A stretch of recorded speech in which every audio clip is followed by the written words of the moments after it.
Buenas tardes. En nombre de la Fundación Mario Benedetti, quiero darles la bienvenida.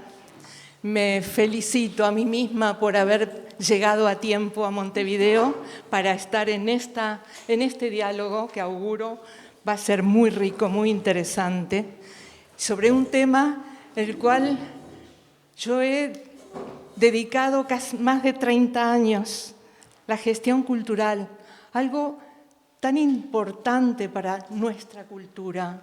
Y además quisiera recordar lo que fue nuestro encuentro con Luis Mardones. Los dos llegábamos en el 2005 a hacer cosas.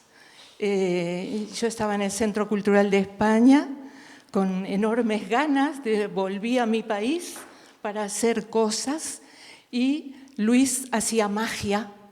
Yo tenía mucha envidia. Él hizo magia durante todo ese tiempo y trabajamos juntos, hicimos muchas cosas.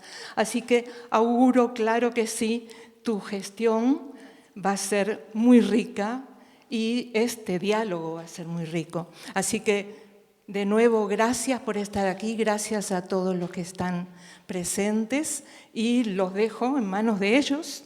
Así que, de nuevo, gracias. Gracias, Hortensia. Gracias, Hortensia.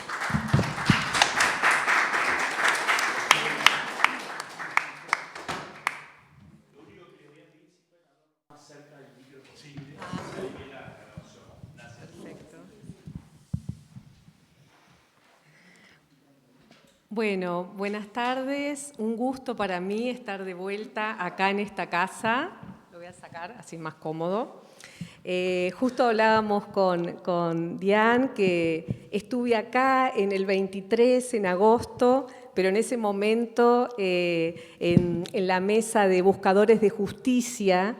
Es la primera vez que estoy como moderadora, es un honor para mí estar entre estas dos maravillosas personas. Pero recordé que cuando estuve en el 23, justamente, que hablábamos de los buscadores de justicia, yo mencioné a Gonzalo Carámbula. Gonzalo Carámbula, porque era una de las personas que sufrió el terrorismo de Estado, también porque era un militante cultural, como él se definía, también por su pensamiento, que él justamente decía que la cultura es constructora de ciudadanía, que el fin último es que todos tengamos derecho a ser libres, a tener la oportunidad de desarrollarnos como personas o comunidad, a nacer y crecer con calidad de vida. Qué definición de Gonzalo, ¿verdad? Y también pensando en este encuentro que es justamente cultura y democracia, no podemos dejar de nombrar a Perico, ¿no? Pérez Aguirre, que fue uno de los primeros en organizar la denuncia en dictadura, una movilización social, la primer protesta junto con los religiosos de Servicio Paz y Justicia. ¿Y por qué lo nombro? Porque además Perico decía que la libertad cultural es la más básica, a mí esto me encanta, es la más básica de las libertades, porque es la que permite conocer las otras necesidades básicas. Los que creemos que la cultura es una necesidad básica, una condición fundamental para toda construcción de futuro individual o colectivo, tenemos un compromiso no solo con las generaciones futuras, lo tenemos hoy con nosotros mismos y con todos, sin exclusiones. Y también recordé que este año, el Día del Gestor Cultural, participé del encuentro y escuché a Maru, que realmente quedé maravillada de escucharla, y hoy estar de este lado estoy como muy emocionada, realmente. Entonces, bueno, Maru, directora nacional de Cultura, especialista en gestión cultural por la Universidad de la República, técnica en museología por la Universidad de la República. Desde hace 2 décadas su trabajo ha estado vinculado a distintas organizaciones e instituciones públicas y privadas con incidencia en el medio artístico, social, cultural y educativo del Uruguay. Entre el 2005 y 2020 integró el equipo de gestión cultural de la Dirección Nacional de Cultura y desde diciembre del 20 y febrero del 25 fue coordinadora del Centro de Exposiciones Subtes de la Intendencia de Montevideo.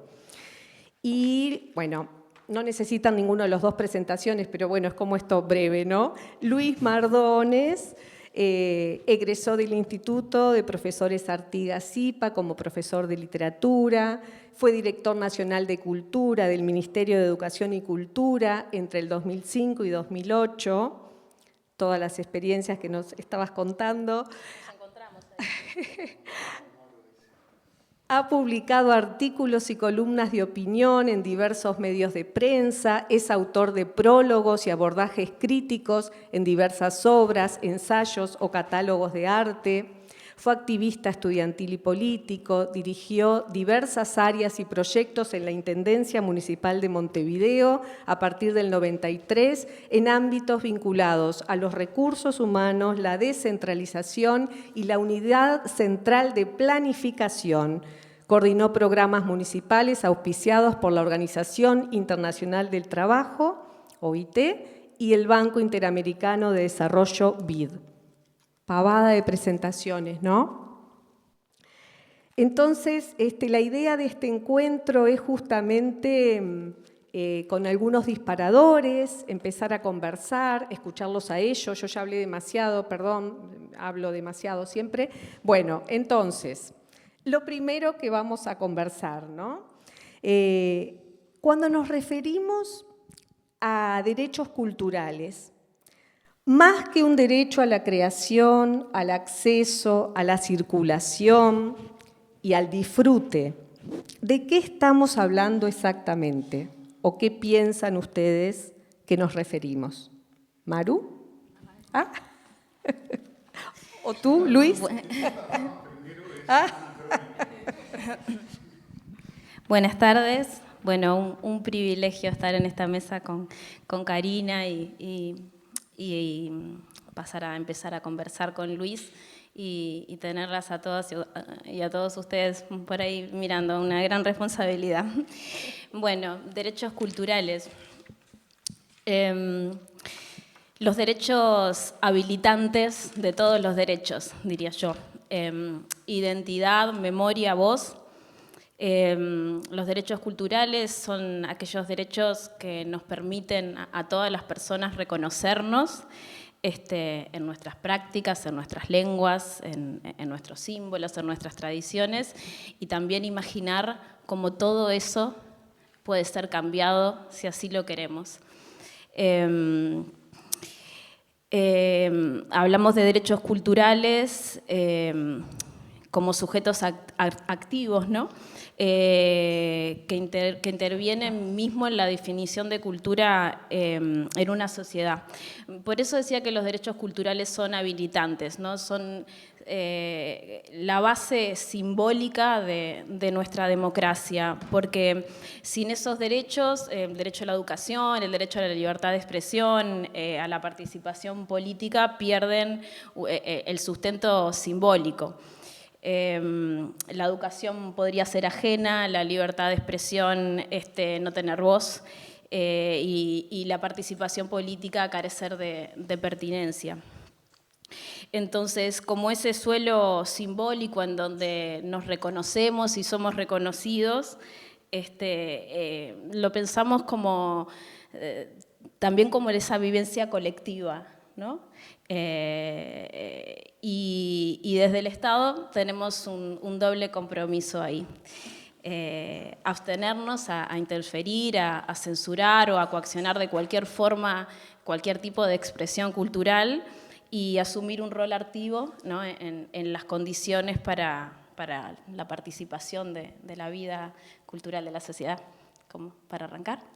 ¿Puedo seguir? Bueno, perfecto. También buenas tardes a todas, a todos. Un gusto, un privilegio estar acá en esta sede de la Fundación Mario Benedetti. A mi juicio, muy importante en la agenda y en la vida cultural del país. Una fundación necesaria por lo que significó Mario, por su gravitación. por su legado. No puedo dejar de tener, digamos, un par de palabras de agradecimiento a Hortensia, porque fue muy generosa en sus palabras y porque además yo desde siempre quedé como muy agradecido a Hortensia, porque cuando nos tocó asumir era verdaderamente fuerte la sensación como de desamparo y orfandad, y nosotros encontramos en el Centro Cultural de España un soporte, una ayuda, un aliado estratégico excepcional. Era verdad que yo le decía a Hortensia, yo quisiera hacer las cosas como... Además fue una época de oro del Centro Cultural de España, ¿no? Modificó el mapa cultural de la ciudad de Montevideo. Es tan fuerte y grande y verdadero como eso, ¿no? Así que bueno, gracias de nuevo. A Karina también, bueno, por la cálida recepción y por las palabras. Las presentaciones siempre son exageradas. De la mía, lo que se desprende es como una suerte como de cambalache con la Biblia y el calefón, ¿no? Porque de proyectos de modernización institucional con el BIDI, con la OIT, a la literatura, a la cultura, es como una especie de salto a... Pero es verdad que fue mi itinerario y mi trayectoria.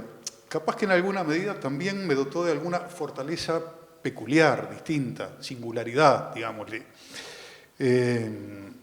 Pero no tengo, por ejemplo, todos esos títulos apabullantes que tiene Maru en gestión y en museología, y eso, no.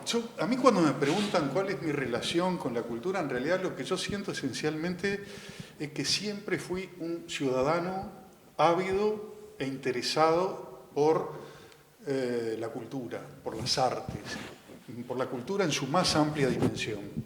Soy muy, muy curioso. Y como soy TDAH, entro en hiperfocos.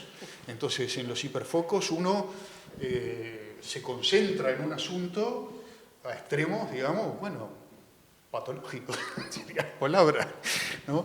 Pero cuando había, por ejemplo, festivales en la Cinemateca, el festival anual de abril de la Cinemateca, yo entraba a las 11 de la mañana a ver la primera película y salía a las 11 de la noche a ver la última. Me iba con una vianda, con huevos duros y sándwiches de jamón y queso y mandarina, y iba saltando de un cine a otro.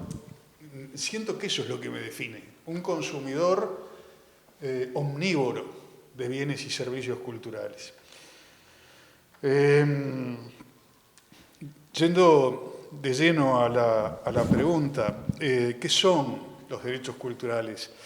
Todos sabemos más o menos por nociones generales que en lo que tiene que ver con la gama o el conjunto de derechos que se pueden tipificar en una sociedad, en un país, en el mundo, ha habido sucesivas generaciones de derechos, ¿verdad? Capaz que los primeros que se han conceptualizado, ¿no? Hay una historia larga de la humanidad, pero son los derechos civiles y políticos que surgen un poco con los pactos, digamos, de lo que podríamos llamar el liberalismo político británico, francés, los derechos del hombre y el ciudadano de la Declaración de la Revolución Francesa en 1789. Son derechos concebidos y conceptualizados de esa forma, civiles y políticos. Luego viene una segunda generación de derechos que tiene que ver más con los derechos sociales. Ahí ya no es el liberalismo, son más bien las fuerzas vinculadas al movimiento obrero, a las incipientes fuerzas de izquierda, luego de los socialistas utópicos, del pensamiento de Marx, de sus aportes. Empiezan, digamos, las luchas por conquistar derechos de otro orden sobre la base de que la primera generación de derechos era importante, pero tenía algo de insuficiente e irreal si no le agregaban otras bases u otros pilares que volvieran efectivos aquellos primeros derechos. Porque eran un poco declarativos, y todos lo sabemos, que es relativo el derecho que tiene una persona que tiene hambre, o el derecho que tiene una persona que por más que le digan que tiene libertad contractual para pactar un contrato de trabajo, pacta lo que puede y lo que necesita para llevar el sustento para su familia, pero no en paridad de condiciones, nunca. Esa es la segunda. Luego viene una tercera, digamos, donde pueden entrar ahí sí los derechos ambientales, toda esta agenda de nuevos derechos, digamos, sería como una cuarta, ¿no? Lo que se ha dado en llamar los nuevos derechos, que bueno, los enemigos hablan del wokismo o de la Agenda 2030, en fin, todo ese conjunto de cosas que escuchamos todos los días en las controversias, querellas políticas de lo que han dado en llamar, tomando la lexicografía gramsciana, la batalla cultural, ¿no? Hay que reconocer que leyeron a Gramsci y aprendieron de Gramsci y están, digamos, librando esa batalla. Y los derechos culturales, yo los ubicaría entre la tercera y la cuarta. Luego me voy a referir a otra cosa. Lo voy a decir ahora. En materia de derechos, yo creo que en la historia de la humanidad podríamos, digamos, distinguir tres tipos de derechos. Ya no hablando de generaciones, sino de categorías conceptuales de acuerdo a la percepción que las sociedades tienen de los derechos. Uno son lo que podríamos llamar derechos adquiridos. Es una expresión que uno extrae del derecho administrativo, del derecho constitucional.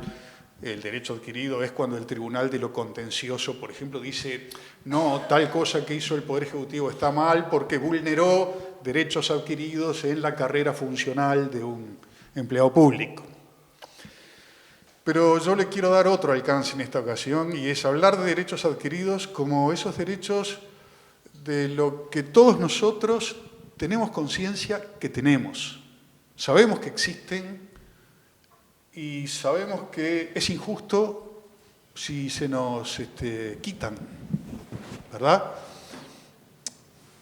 Entonces, aquí entra una segunda categoría que es por la negativa y es la que niega los derechos adquiridos o conquistados, que a mí me gusta llamarle los derechos conculcados. Eso fue lo que todos en el Uruguay experimentamos justamente en la dictadura militar. No es que no lo sigamos experimentando, todos los días hay derechos conculcados. Pero la dictadura militar fue un marronazo en la cabeza, en la columna vertebral, en el corazón del país. Fue una conculcación de derechos nunca antes vista, con la arbitrariedad y el despotismo que caracteriza a las dictaduras, que no tienen contrapoderes que les limiten en su accionar. También por eso hay determinados modelos económicos que solo pueden implementarse con dictaduras y nunca con sindicatos o con fuerzas políticas. O corrupción, porque la corrupción, digamos, obviamente encuentra campo orégano cuando no hay prensa libre que pueda investigar y denunciarla, ¿verdad? Respecto a todo esto, me gusta recordar, ya que estamos en la Fundación Mario Benedetti, una expresión de Mario, cortame cuando sí me pase, una expresión de Mario apenas llega al país después del exilio, y es que Mario dice algo que a mí me marcó mucho para siempre. Dice, él había integrado las filas del movimiento 26 de marzo, un movimiento más bien, usando etiquetas fáciles, ¿no? De izquierda radical, era un poco, según se lee en la bibliografía, digamos, era un poco como el brazo político del MLN, o el MLN orientaba, digamos, a sus votantes a... No, no es así, acá me corrige una persona que sabe más que yo, porque tiene más historia. Pero más allá de eso, la frase de Mario que a mí me impactó mucho fue que él dijo, yo era de los que pensaba que cuanto peor, mejor. Pero después de haber vivido en las dictaduras, yo aprendí que lo peor es simplemente lo peor. ¿Tá? Es una reivindicación de todos los derechos de cada una de las generaciones. Sobre derechos culturales, termino con esto, creo que está en la otra categoría, lo que yo llamaría derechos inadvertidos. Yo creo que en Uruguay, esto tiene que ver con la pregunta que me hacían ustedes, todavía no hay conciencia fuerte, ni en la ciudadanía, ni en las élites políticas del Uruguay, y hablo de todas ellas, de todo signo político, sobre la gravitación, la trascendencia y la importancia de los derechos culturales. Por eso me gusta englobarlos allí, en los derechos aún inadvertidos. Gracias. Me gusta eso que decís porque un pequeño aporte. Siento esto que vos decís, que nosotros reclamamos otros derechos que nos parece que son obvios, pero el derecho a la cultura no sentimos que es un derecho, ¿no? Nos cuesta reconocer eso. Ahora, para escucharla a Maru, a mí me gusta el tema, lo que dice Jazmín en su libro, cuando ella pregunta, por ejemplo, si te pregunto sobre cultura, ¿qué pensás? Y que la gente enseguida dice el arte, ¿no? Responde, pero si cambia la pregunta y dice, ¿qué hiciste hoy durante tu día que tenga que ver con la cultura?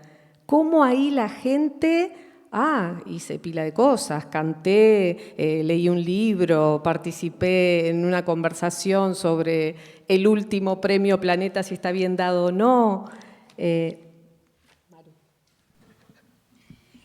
Bueno, un poco lo que comentaba al principio, ¿no? Que es los derechos culturales tienen que ver con ese suelo democrático con el que vivimos a diario y no siempre tenemos esa conciencia y el valor fundamental que es para absolutamente todo. Y sí tenemos un debe en cuanto, me voy a una de las disparadores que tenías como en tercer o cuarto lugar, en lo que tiene que ver a la legislación con derechos culturales, que sí hay insumos bien importantes que fueron generados en 2016, que estuvo ahí mucha gente, me voy a mencionar algunos, me voy a olvidar de otros, pero estuvo Ricardo Ehrlich y Hugo Chugar,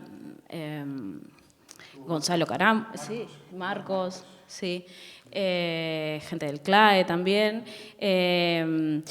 Y bueno, tenemos que empezar a dar pasos hacia una ley que tenga que ver con los derechos culturales, sin duda. Eso es un gran debe dentro de una legislación sólida que tenemos como país. El otro día, revisando para una exposición que tenía que hacer, contamos con el equipo de jurídica más de 89 leyes que inciden directamente en el quehacer de la Dirección Nacional de Cultura, sin contar lo que tiene que ver con la Constitución o con derechos que haya ratificado el país a nivel internacional, ¿no? O sea, tenemos un marco legal muy potente, pero que todavía necesita de presupuestos en algunos casos para que algunas leyes no queden en el papel y de articulación en muchos otros.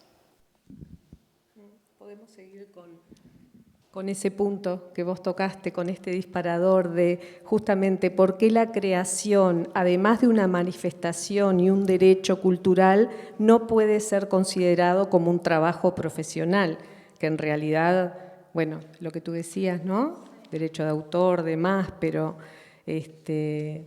¿por qué cuesta tanto? Sí, sin duda. Algunos pequeños avances se llevaron adelante.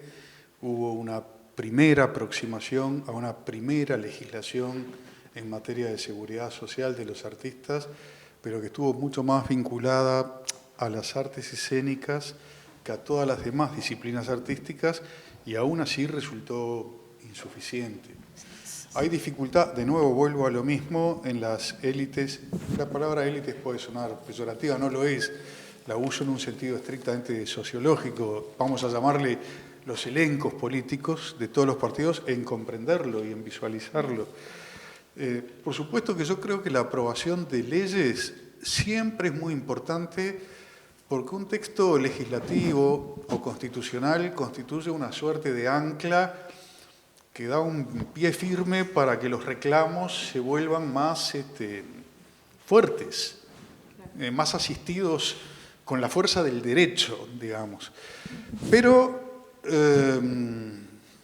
yo le tengo mucho miedo, digamos, a esto que Maru, con una expresión acertada, que es de uso, llamó esas leyes que quedan en papel y que luego no se traducen en hechos o en realidades o en materialidades concretas. Entonces, yo creo que además de... yo no sabía eso que acabas de decir, es un buen dato, información nueva, relevante, que hay cerca de 89 de pronto disposiciones. Ustedes se dan cuenta que en otros órdenes del quehacer jurídico del derecho, esto tendría que dar lugar, primero que nada, a un trabajo de tipo jurídico como se hizo con el TOCAF en materia de compras del Estado, que es un texto ordenado de compras del Estado, o al TOFUP, que es el texto ordenado que regula la carrera funcional de los funcionarios públicos. Es decir, si hay 89, lo primero que hay que hacer es hay que hacer una compilación, hay que ordenarlas y hay que ver si no hay incluso incompatibilidades entre ellas, porque en esta locura en donde el Parlamento vota, digamos, levantando la mano, sin tener ni idea de las cosas, porque la verdad es así en muchas ocasiones, se pueden haber votado disposiciones que coliden entre sí. Yo no tengo, por ejemplo, ningún problema con este reclamo central que se ha levantado sobre la Ley Nacional de Teatro, que está votada por unanimidad, pero que sigue siendo una ley de papel, justamente porque no se la dota de recursos y de presupuesto. Entonces, ¿qué hacen los legisladores? Como es lo que pueden hacer, sobre todo si se acercan las elecciones, la votan, y se votó por unanimidad. Se votó por unanimidad, pero no se le asignó un peso. ¿Ah? Ahora el proyecto de ley de presupuesto. Bien. También pasa con el Fondo de Museos, que fue creado por ley, no me acuerdo si 2012 o 2014 ahora, que en este proyecto de ley de presupuesto se le dota de fondos, pero también es un fondo que se creó sin fondos. Avances, ¿no? Avances, se crean leyes sin fondos. Institutos sin fondos. Sí. Así se creó, por ejemplo, el Instituto Nacional de Artes Escénicas, por ejemplo, cuando se crea bien. Se le dota de una muy linda sede para su funcionamiento. Se le dota de una plantilla de funcionarios, no voluminosa, pero bueno, que puede hacer funcionar, y de algunos recursos. Ahora, el resto de los institutos creados por nosotros fueron institutos que se crearon en el papel sin dotarlos de un solo peso en el presupuesto. Sí, solo se crearon con el cargo Q, que es a nivel de funcionario público la persona que coordina el instituto. Una cosa que hay que reconocerle al gobierno anterior, al que no fue nuestro, sino el de la calle Pou, es que ellos hicieron algo que a mi juicio tiene su valor, y es que en la ley de urgente consideración ellos incluyeron... por primera vez, ellos incluyeron la asignación de rango legal a los institutos. Porque para nosotros estaban creados como resolución del ministro. ¿No? Y no es lo mismo que una cosa sea una resolución de un ministro que sea ley. Lo que es ley tiene otra fuerza y tiene otra perdurabilidad. Una resolución de un ministro la cambia otro ministro a su antojo. Una ley hay que reunir mayorías parlamentarias para tirarla abajo. Entonces yo creo que además de votar leyes, hay otra cosa necesaria que en la cultura nunca hemos sabido hacer bien. Y eso es lo que yo llamaría como una campaña de sensibilización. Y que para mí no es de arriba hacia abajo, sino que es de abajo hacia arriba. Cuando aconteció la pandemia, yo insistí mucho en esto, ¿tá? Y fracasé con todo éxito, ¿tá? Como me ha pasado muchas veces en la vida, ¿no? Y yo me acuerdo que mi prédica insistente era, no vayamos al MEC directo, porque vamos al MEC y el MEC nos va a contestar no, y se terminó nuestra batalla. Hagamos que esto crezca de abajo hacia arriba. Empecemos por organizaciones de base, sociales, vayamos a los clubes sociales, deportivos, culturales, a las fundaciones, a las agencias, sigamos luego por las secretarías de cultura de todos los partidos políticos, avancemos con las reuniones con las direcciones de cultura de todas las intendencias de Montevideo, reunámonos con todos los sindicatos y organizaciones gremiales de la cultura, de abajo hacia arriba, al punto que cuando esto llegara al Ministerio de Educación y Cultura, hubiera una base política, social, ciudadana, que volviera mucho más difícil el no que nos dieron con total facilidad. Pero porque se la dejamos servida en bandeja, porque sin fuerza de abajo no hay reclamo. Es decir, yo creo que los gobiernos, es la paradoja de Tocqueville, ¿no? En sociología. Las ciudadanías protestan y reclaman y los gobiernos conceden. ¿Tá? Es un poco, se llama paradoja de Tocqueville porque Tocqueville decía que la consecuencia es que entonces cada vez que los gobiernos dan concesiones, como la gente ve que hay respuestas a las concesiones, crecen cada vez más los reclamos y las protestas. Entonces, Tocqueville decía, alimentamos las quejas y las protestas de los ciudadanos. Pero eso no es un círculo vicioso, eso es un círculo virtuoso. O sea, que haya una ciudadanía que cada vez protesta, se queja y reclama más, es justamente lo que hace que los gobiernos se vean en la obligación de dar y de conceder más, ¿verdad? Sí. Iba siguiendo un poquito con las leyes, que todos los premios nacionales que tenemos por ley, el primero es del 42, que es el Premio Nacional de Artes Visuales, no tienen recursos presupuestales por ley, ¿no? Estamos obligados a llevarlos adelante de alguna forma, pero no tienen recursos presupuestales. Después que no nombramos que la ley del Estatuto del Artista, la 18834, que es un parteaguas en lo que tiene que ver con la dignificación del trabajo de las y los artistas culturales, que tuvo una reforma, un ajuste en el 2012, y se trabajó también en el gobierno anterior y se introdujo la posibilidad de que accedan escritoras, escritores y artistas visuales. Y bueno, me parecía que era importante mencionarla porque es una ley muy, muy importante. Voy a la pregunta. Hablabas del trabajo como vocación y acá escribí yo. Es la concepción romántica del por amor, ¿no? Exacto. Del trabajo por amor, que ha operado históricamente para invisibilizar otras formas del trabajo, como el doméstico o el de cuidados, ¿no? Que las feministas lograron colocar en el debate público. En ambos casos, el amor es como la justificación, ¿no? El amor por la familia y el amor por el arte. Ninguno de los dos se sostiene sin trabajo, ¿no? Por eso la importancia de reconocer, además del valor simbólico y social, el económico, ¿no? Se dice que lo que se nombra no existe, y en políticas culturales públicas lo que no se mide no existe.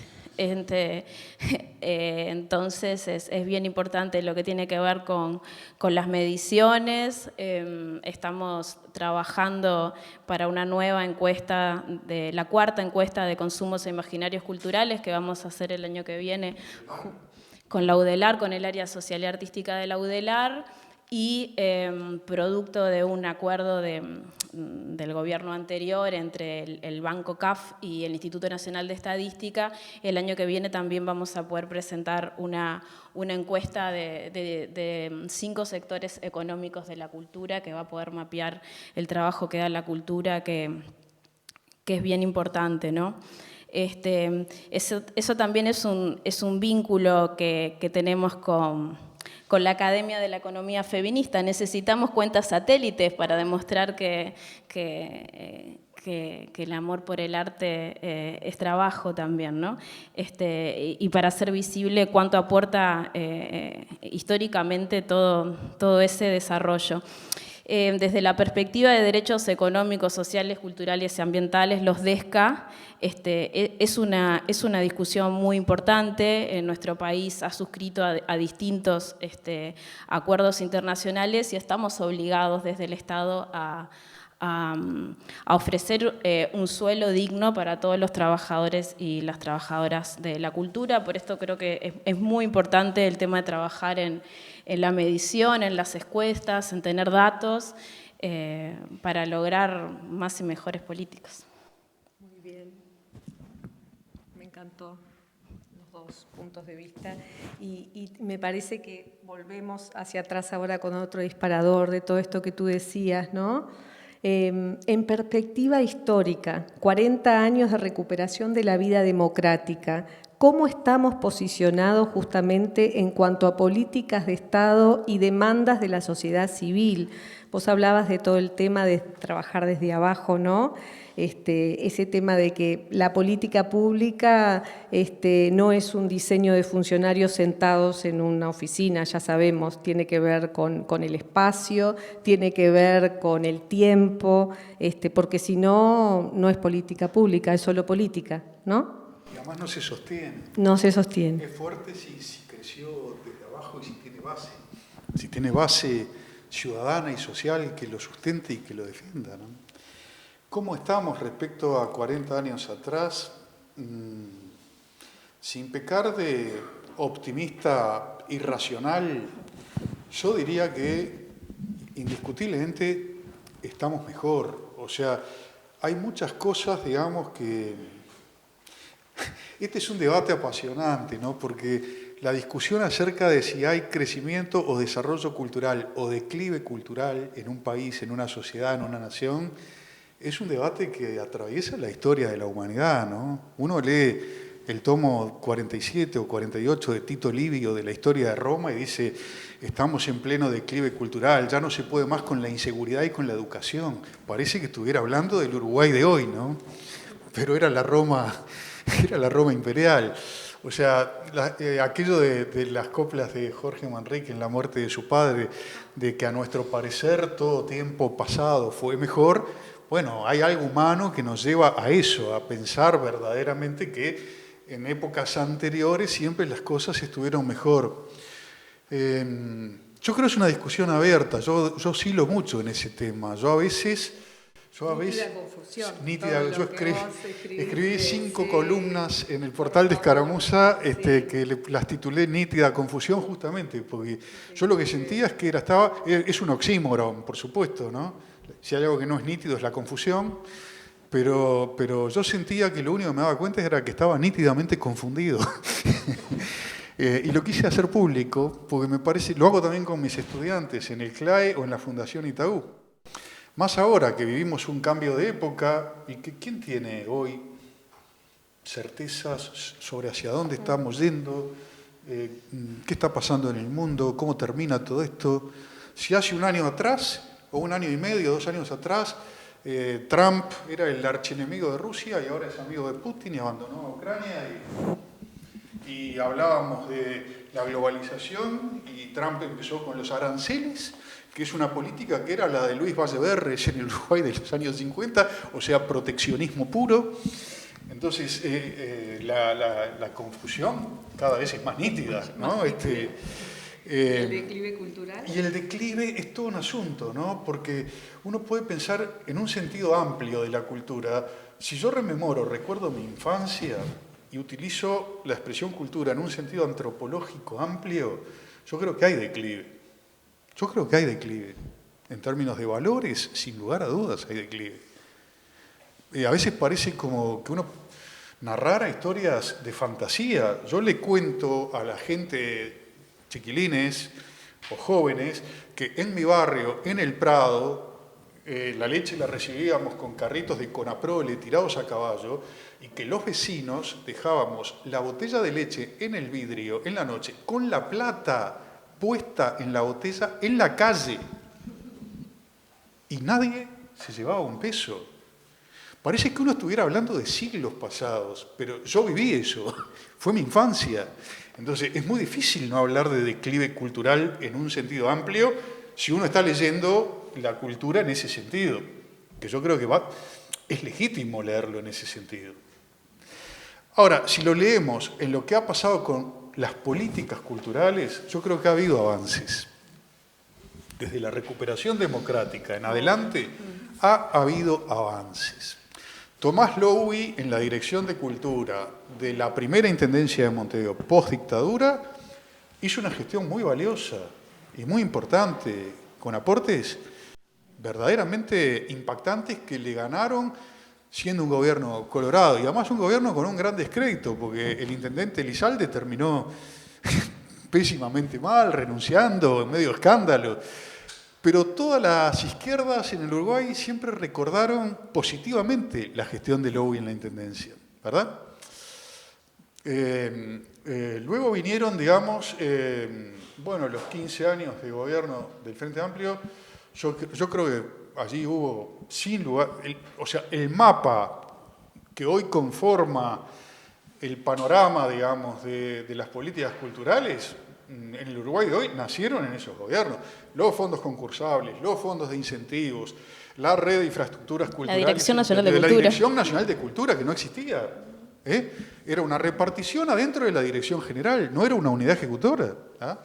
Quiero reivindicar fuertemente, antes de olvidarme, todos los aportes de la etapa de Hugo Achugar en la Dirección de Cultura. Estamos en un debate sobre derechos culturales. Es él el que introduce el concepto de derechos culturales o ciudadanía, como le llamó él.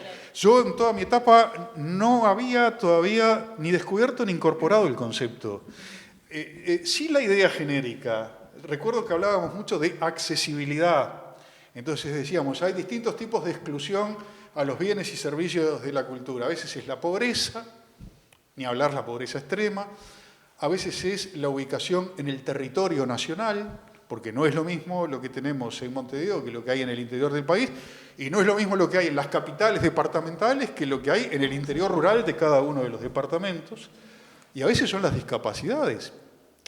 Ha habido avances, en todo esto ha habido avances, pero ojo, todavía hoy la Intendencia de Montevideo sigue teniendo, por ejemplo, un museo como como el Blanes, digamos, que no es accesible.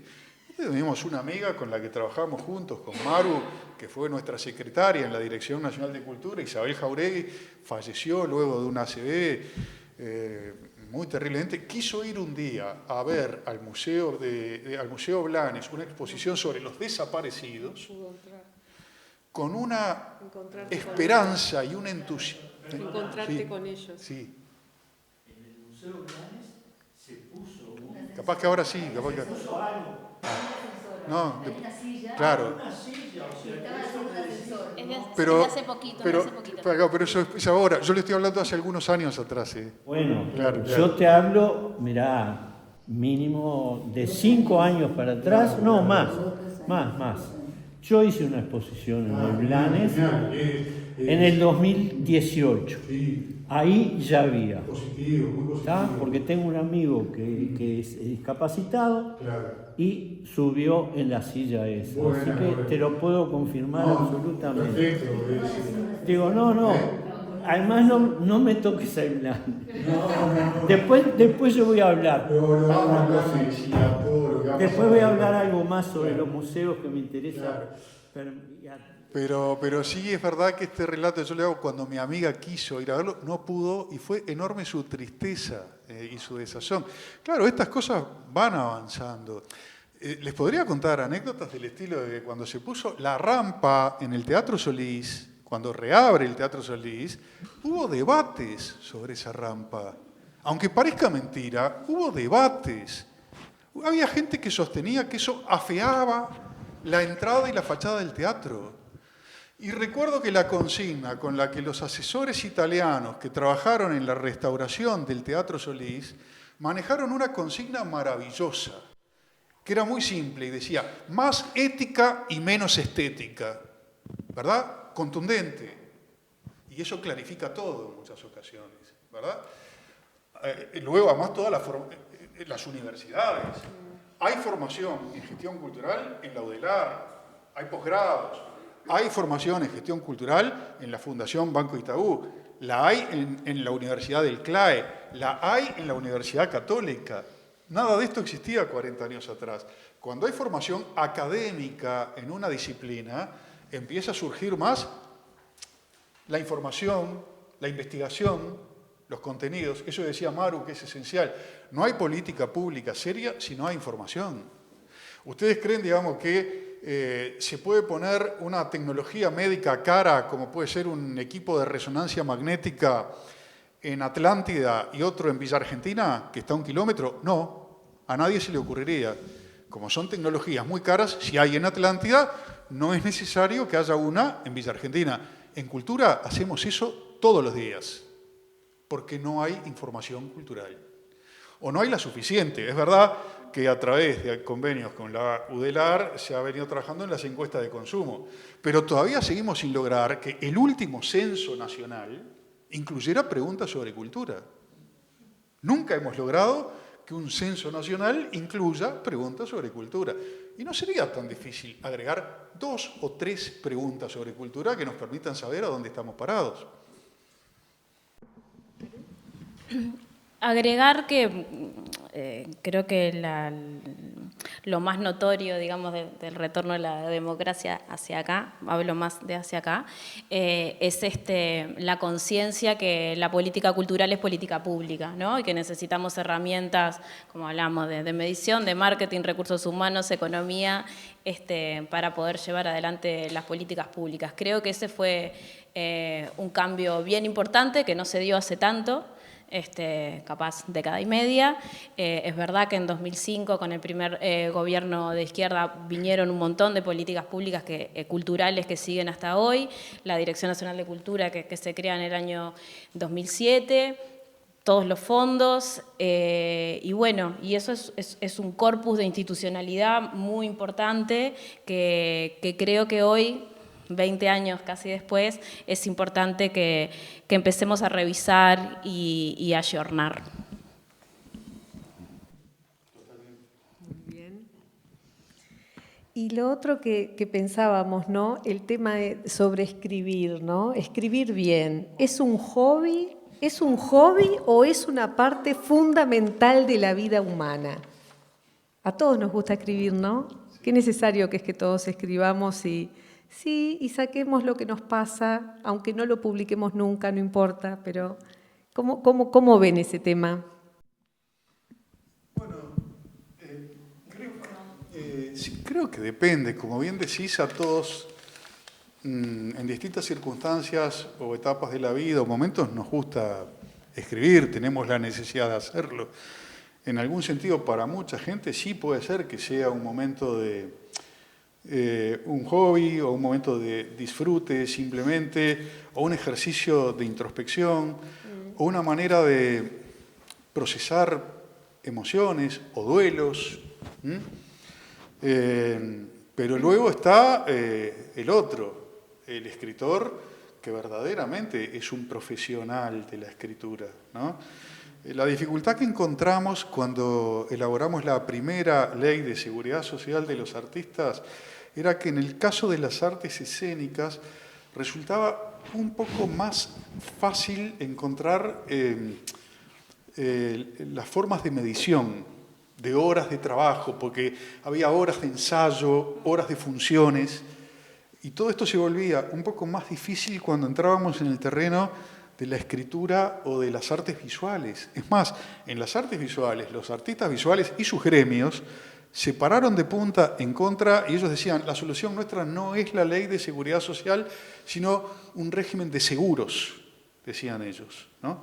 Y luego, de pronto, por lo que vos dijiste ahora, modificaron su posición porque dijiste que en la última actualización... Sí, lo que pasa es que no es una posición porque no hay un gremio de artistas visuales, hay distintos colectivos de artistas visuales. Pero... Aprovecho para decir que una bendición de esta etapa es la presencia de Maru Vidal al frente de la Dirección Nacional de Cultura, porque desde Tomás Lowy no había habido ningún director nacional de cultura cuya trayectoria e itinerario estuviera relacionada con las artes visuales, que era la gran olvidada y la gran cenicienta, porque llamemos las cosas por su nombre. La música, por ejemplo, que no es que estén bien, los músicos uruguayos están bien y viven bien solamente cuando logran penetrar, por ejemplo, en el mercado argentino. Entonces empiezan, digamos, como han hecho varios, lo han conseguido, giras por Buenos Aires y todas las provincias, y ahí sí hay un mercado grande, ¿tá? Pero la música, hay ciertas dimensiones de la música que tienen, no todas, pero que sí tienen una masividad grande. Cuando viene el Ali Espósito, por ejemplo, que se arma un tremendo lío de debates, si está bien, si está mal, que se pague eso. Pero claro, tiene ese fenómeno de la masividad. Cuando un político, por más que haya protestado o se haya quejado de que hay 200.000 personas, y bueno, un poquito cesa el ataque, ¿no? Porque dice, acá hay mucha gente, no me voy a tirar contra toda esta enorme cantidad de gente que está disfrutando de este espectáculo tan masivo. Hay otras disciplinas, como puede ser la poesía, es un caso claro, o las artes visuales, que nunca o casi nunca tienen esa masividad. Masividad en artes visuales. Yo recuerdo, por ejemplo, algún episodio que ni siquiera me pareció que fuera una exposición de arte mayor, pero que sí había cuadras y cuadras y cuadras de cola en el Museo Nacional de Artes Visuales, en el Parque Rodó, de arte del Vaticano, no, de arte antes de la de Picasso. Claro, Picasso es Picasso, obviamente iba a provocar eso, ¿no? Pero fue arte del Vaticano, ¿no? Era, en fin, para mí un poco chuminga, no es que fuera gran cosa, pero, en fin, uno le dice arte del Vaticano y uno dice, bueno, ahí hay un tesoro de reliquias, de tradiciones. Me sorprendió esa pregunta a mí.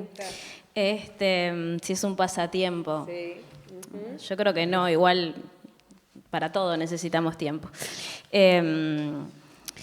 Escribir es una forma de pensar, de ordenar la experiencia, de fijar el pensamiento fuera del cuerpo, como decía Luis, de conservar la memoria, de organizarnos, de transmitir experiencia colectiva. Creo que está en la esencia de nuestra cultura y más allá del tecnicismo que pueda haber para algunas personas detrás, creo que es parte fundamental también de nuestra vida.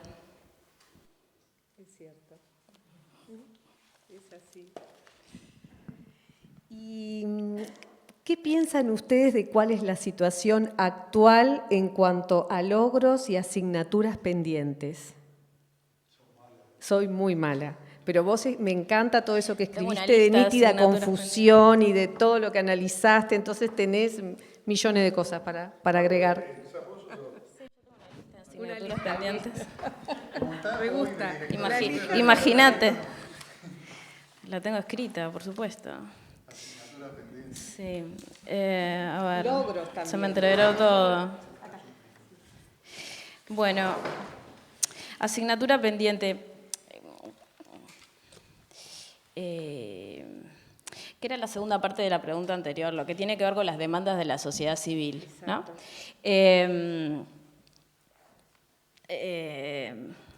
Porque las demandas de la sociedad civil son cada vez más complejas y más específicas, ¿no? Sobre todo lo que tiene que ver con la transversalidad.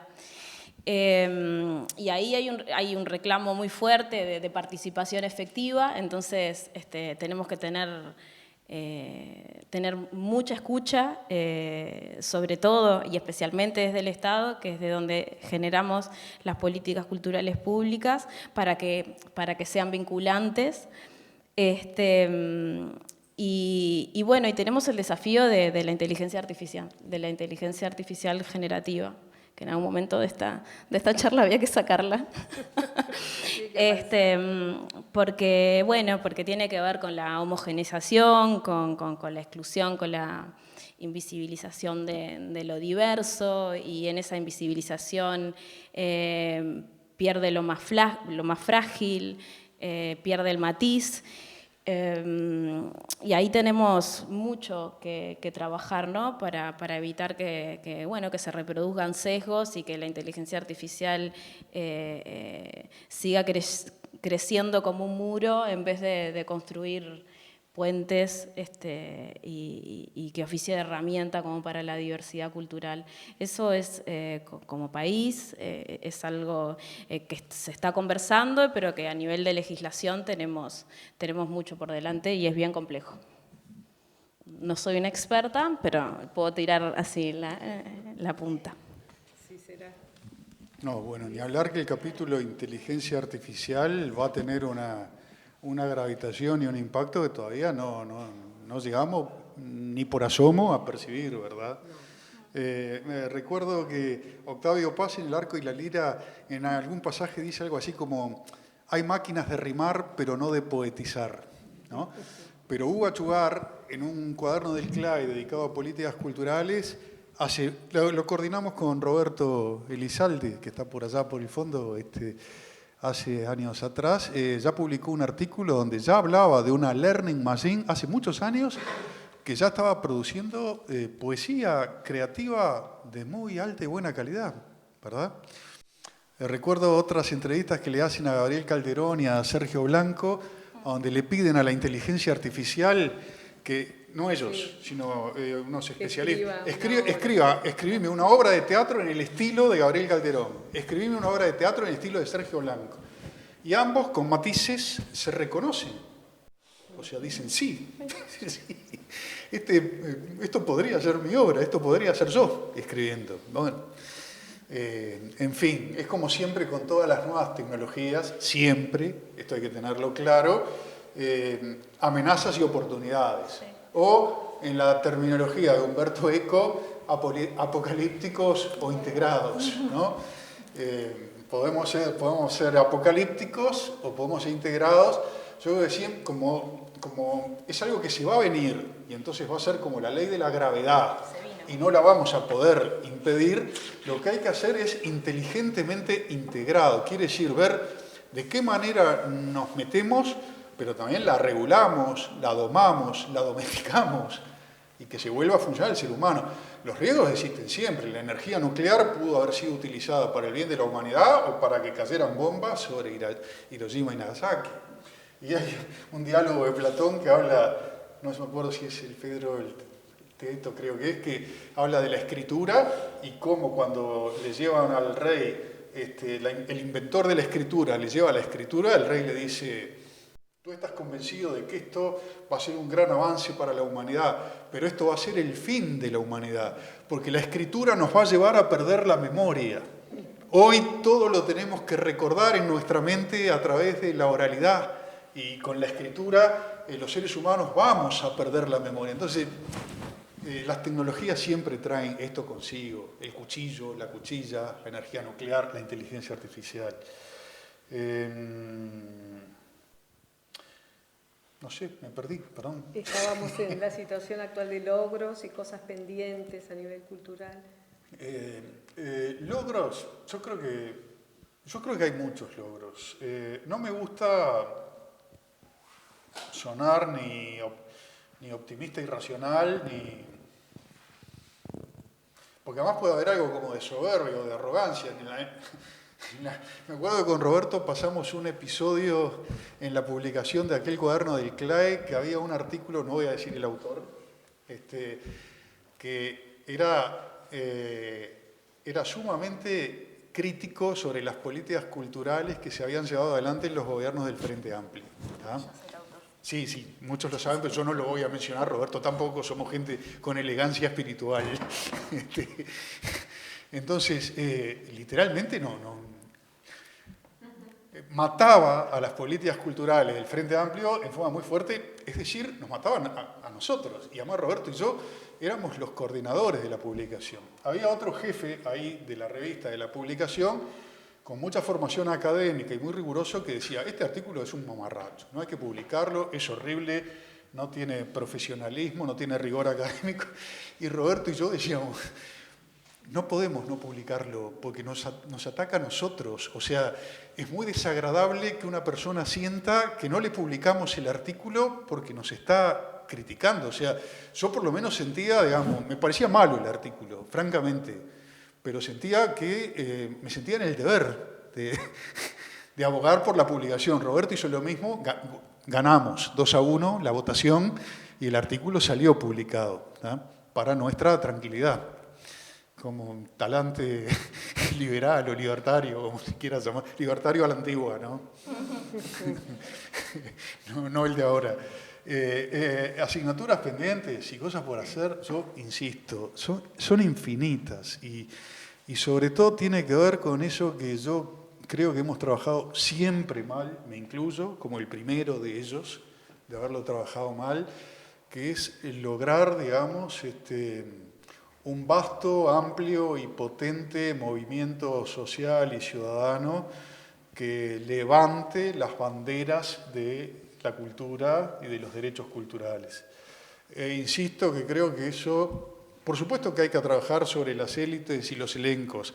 Hay que ir, sí, a hablar con los ministros, con el presidente, con los diputados y senadores que integran las comisiones de cultura. A veces hay algunos verdaderamente buenos e interesados. Yo tuve una buena experiencia con los legisladores, sobre todo de la Comisión de Cultura del Senado, porque era una comisión de nivel, no importa la ideología política, pero recuerdo 3 de ellos. Eran Julio María Sanguinetti, ya había sido presidente, pero era senador, integraba la comisión, y por supuesto Sanguinetti siempre le gusta, digamos, presentarse como un hombre de la cultura y habla en muchas ocasiones con propiedad.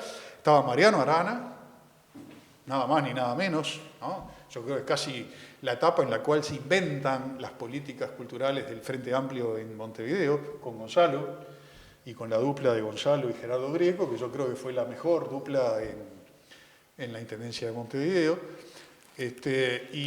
Estaba Ruperto Long, que también es un tipo, digamos, que tiene su beta, ha publicado, es un escritor, ha publicado varios libros, incluso una investigación que él realiza por cuenta propia sobre Isidore Ducasse, el conde de Lautremont, incluso viaja a París para hacer algunas pesquisas e investigaciones. Es decir, un hombre con inquietudes y además muy cooperativo. Un estilo político que a mí me gustaba y que a partir de Ruperto Long intenté imitarlo. El tipo, en algún momento nosotros habíamos cortado, sin que yo lo supiera, un programa que con combustible de ANCAP ayudaba a discapacitados en el acceso a bienes y servicios culturales. ¿Qué hace un político común y corriente, normal, de la mediocridad que hay hoy en la política? Llama a conferencia de prensa y lo denuncia como un escándalo. Un escándalo además donde todo el mundo obviamente le iba a dar la razón a él, porque él tenía razón y lo que nosotros habíamos hecho había sido un error. Pero él no hizo eso, me llamó por teléfono y me dijo: director, yo creo que usted de esto no debe estar ni enterado. Efectivamente, muchas veces pasa eso en los ministerios o en las direcciones, porque imagínense actividades como museos en la noche, donde hay 1000 espectáculos en museos en todo el país. Uno no se entera de cada una de las actividades que va a haber. Yo quedé sinceramente siempre muy agradecido y reconocido. No lo convirtió en escándalo, lo convirtió en una medida proactiva, discreta y positiva para resolver una situación que obviamente la resolvimos a los 5 minutos. ¿Ah? Pero creo que, me preguntás, la principal asignatura pendiente es generar eso. Yo después de la pandemia quedé con la sangre en el ojo y con esto acá, todavía sin deglutir. Yo creo que eso todavía está por hacerse y que hay que armarlo, pero falta activismo para eso. Falta activismo. E insisto, de arriba hacia abajo, si uno traza un mapa en un organigrama ahí, empieza a poner flechitas, agujas con distintos colores, como se hacía antes, ¿no? O se hace en la pantalla con una notebook o en el celular, pero identificando todos los actores que tienen que ver con la cultura en el mapa nacional, y va a encontrar una infinidad de asociaciones civiles, de colectivos, de fundaciones, y luego va a encontrar instituciones o públicas o de derecho público no estatal, o fideicomisos, o de toda esa gama variopinta, infinita que hay, o figuras relevantes, o políticos que tienen interés por la cultura, que uno encuentra en todos los partidos, y logra armar, digamos, un movimiento nacional potente. Bueno, digamos, me parece que es allí donde las cosas...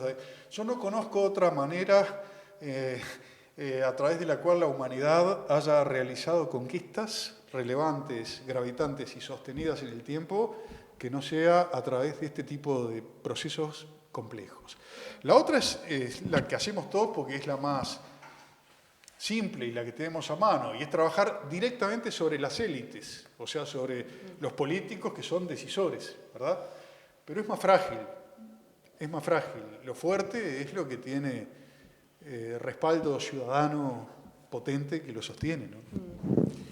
Y como para ir cerrando, que me encantaría escuchar al público con todas las preguntas y lo que quieran decir.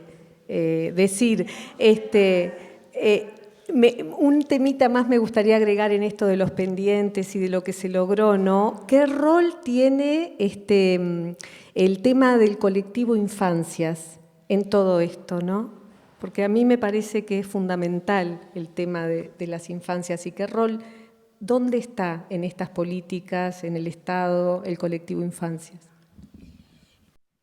Y está en la articulación interministerial con Ministerio de Desarrollo Social, Ministerio de Salud Pública, para trazar políticas transversales. Sí. Bueno, hoy se acaba de anunciar del Ministerio de Salud Pública distintas políticas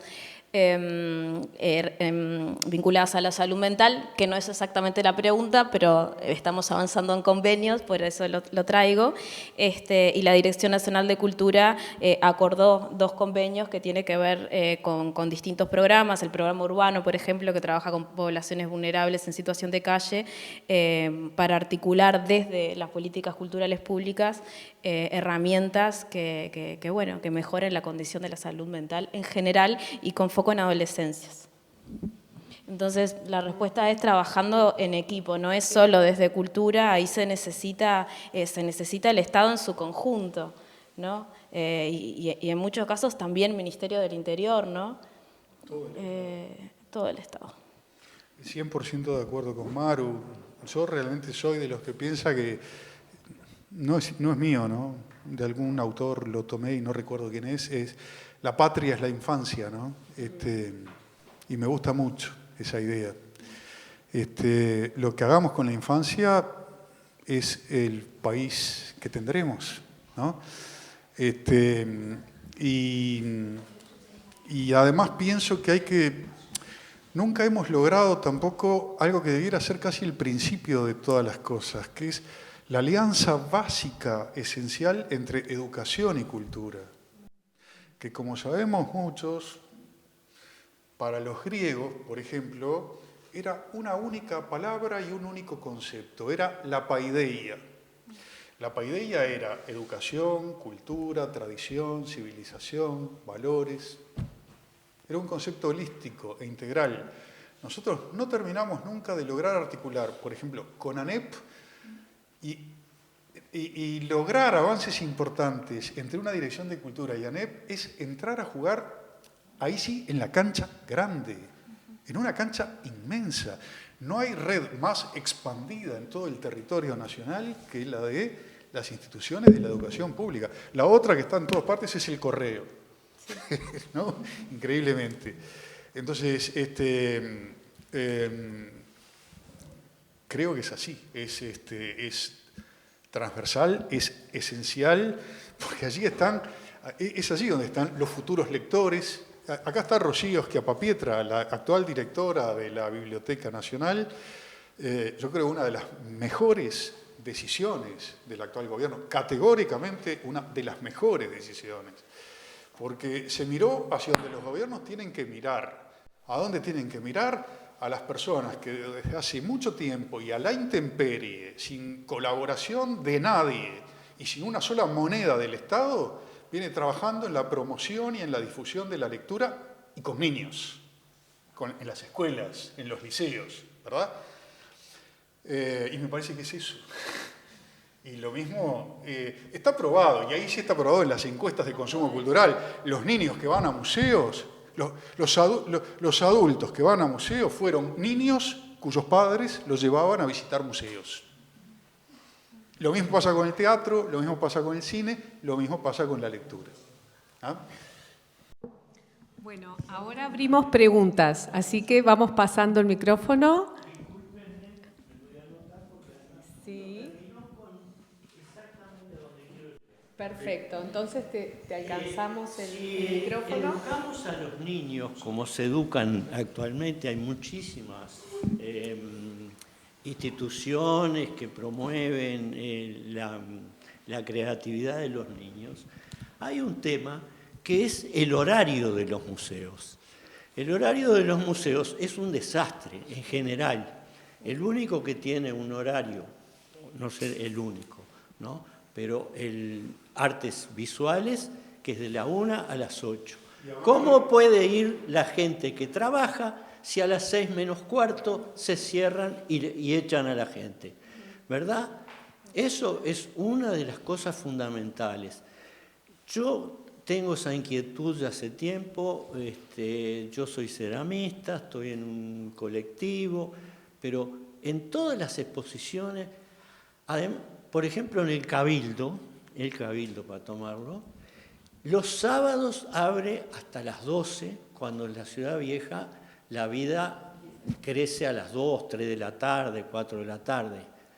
El Ministerio de Obras Públicas cierra a las 4. Es una cosa para hacer inauguraciones nada más.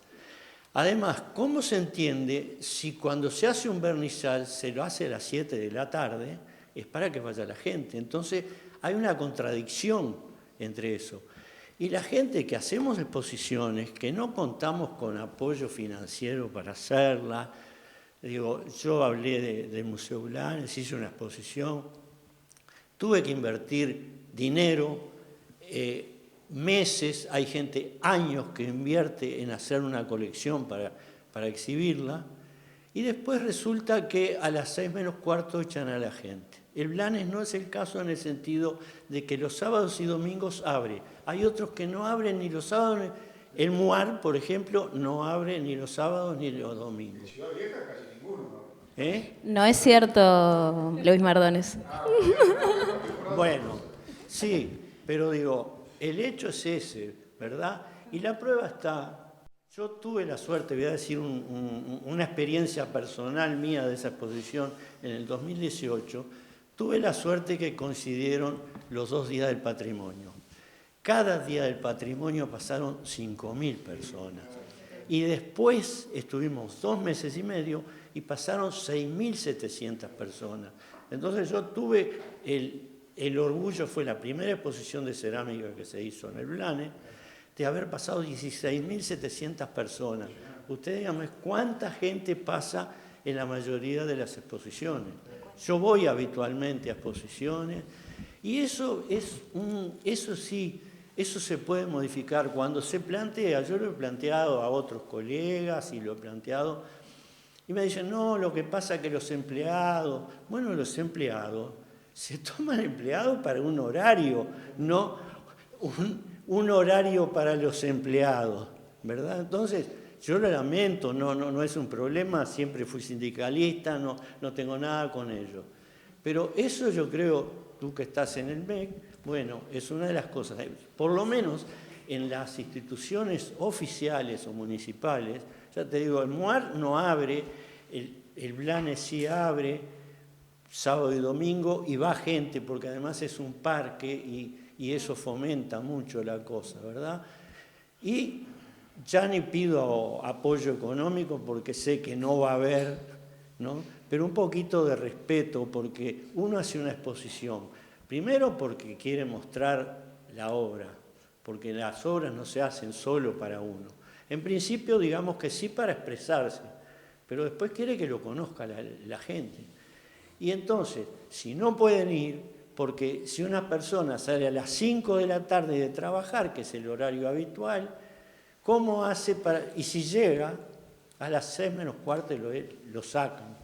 Entonces, yo quiero dejar sentado... No, es súper de recibo el comentario. Hay, dentro de los museos que tenemos en Montevideo... Hablando justo de la democracia, para asociarlo a esto, ¿es democrático que toda la sociedad pague para mantener los museos y los puedan aprovechar unos pocos, que somos una élite, que somos los que tenemos más sensibilidad, somos artistas o somos jubilados y podemos ir, ¿verdad? Y todo el mundo queda excluido de eso. Yo les cuento una anécdota, termino, no lo quiero hacer más largo. Estando en el Blanes, se acercó una persona a mí y me dijo... Señor, ¿usted es el que hizo esta exposición? Sí, dice, ¿sabe una cosa? Yo nunca había visto nada de esto. Lo felicito, me encantó. Bueno, ese fue el mejor elogio que tuve de la exposición. No me importa lo que digan. Tuve algunos comentarios, pero ese me valió más que cualquiera de los otros. Está bueno, no quiero tomar más tiempo porque hay otras preguntas. Yo eso te lo dejo a ti, que son, No, le que agradezco. además son museólogos y Sí. cosas. Yo sé que es internacional, ¿no? Porque me ha tocado estar en el exterior y a las 6 menos cuarto me tocaron un pito, nada menos que en el MoMA, y me echaron. Se ha ido modificando. Algunos de los museos que mencionó son del Estado, otros son del gobierno departamental, hay diferencias ahí. Todas las casas del Museo Histórico abren tanto sábado como domingo en Ciudad Vieja, también la Quinta de Valle, también la Quinta de Herrera, el Museo Figari abre los sábados, el Museo Zorrilla también. Se ha ido modificando y todos tienen, el Espacio de Arte Contemporáneo abre los domingos, abre también los sábados hasta las 7 de la tarde. Seguro tenemos por mejorar y por ampliar, hacia allá vamos. Gracias. Sí, un gusto de verte aquí, Karina. Yo soy Caro Ramón, egresada de Fundación Itaú, artista plástica, escritora, gestora cultural por la Fundación y periodista cultural. Yo creo que el gran debe que tiene el gobierno es la reconciliación de la sociedad, ¿no? El poner etiquetas a las personas es realmente la mayor carga que se les pone y realmente aquí se hace muy a la ligera, ¿no? Yo en el año 70 fui exiliada, mi abuelo era edecán de Valleverres, militar, y mis tíos combatieron con Zabalza en el Movimiento de Liberación Nacional, con Mujica. Tengo mi prima, que nunca conocí, porque no se sabe qué pasó con ella. Entonces, realmente la carga es mucha.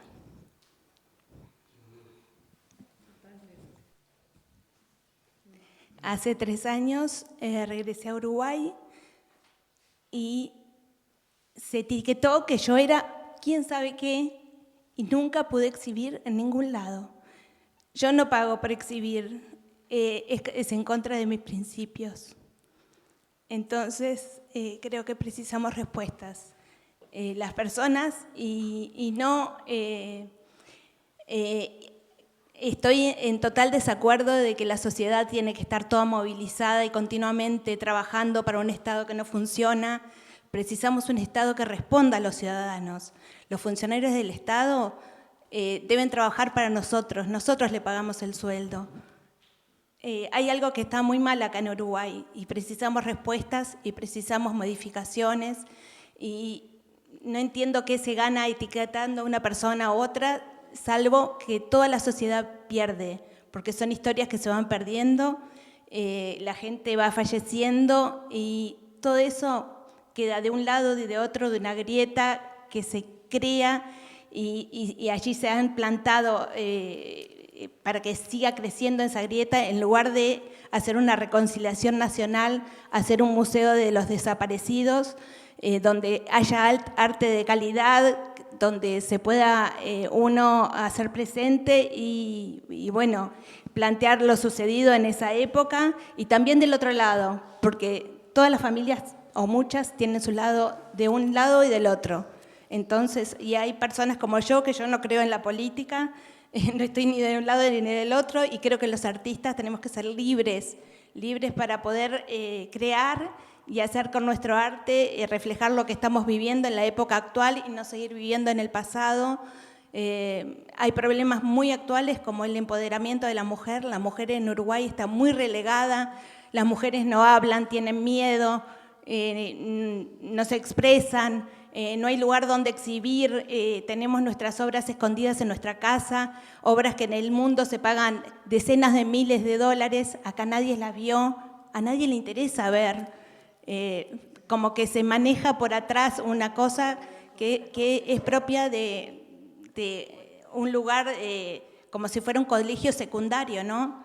Entonces, todas esas cosas tienen que terminar. Uruguay se merece una cultura real donde todas podamos exhibir, presentar nuestro arte, trabajar, vivir de nuestro arte, y los uruguayos merecen, los niños uruguayos, crecer con pinturas uruguayas de gente que está viva y les puede ir a demostrar cómo se hace una pintura, algo de calidad, y cómo usando su cerebro pueden llegar a lugares descollantes a nivel mundial como lo han hecho nuestros hijos. Entonces, eso es el Uruguay que yo quiero, el Uruguay que maneja su cerebro, lo entrena y descolla, y un Uruguay que también se hace parte de eso, se apropia de los cerebros que andan por el mundo y los abraza y Y no entiendo eso de que Uruguay no tiene ídolos. Eso no está bien, que un país que no tiene ídolos idolatriza a cualquiera, ¿no? Realmente hay que idolatrizar a las personas que realmente se lo ganaron, que lo merecen. Y bueno, es todo, hay mucho para decir y ningún lugar donde hablar. Por eso hoy les dediqué estos momentos. Gracias. Bueno. Muchas gracias. Buenas noches del colectivo NITEP, Kenchan. En realidad estamos tratando de hacer un acercamiento porque sí hay mucha vulnerabilidad en el Uruguay. Creo que es uno de los desafíos más grandes que tiene el gobierno. Han habido buenas iniciativas, por lo menos el Ministerio de Salud Pública, la Iniciativa País, el Ministerio de Interior con el Plan Nacional de Seguridad Pública, MIDES con la Estrategia Nacional. O sea, hay que comenzar a dar un poquito de tiempo al gobierno para que se ajuste a las necesidades, porque son muy complejas. A mí me encantó cómo abrió Maru, porque dijo algo que es totalmente cierto. Es el derecho habilitante de todos los derechos.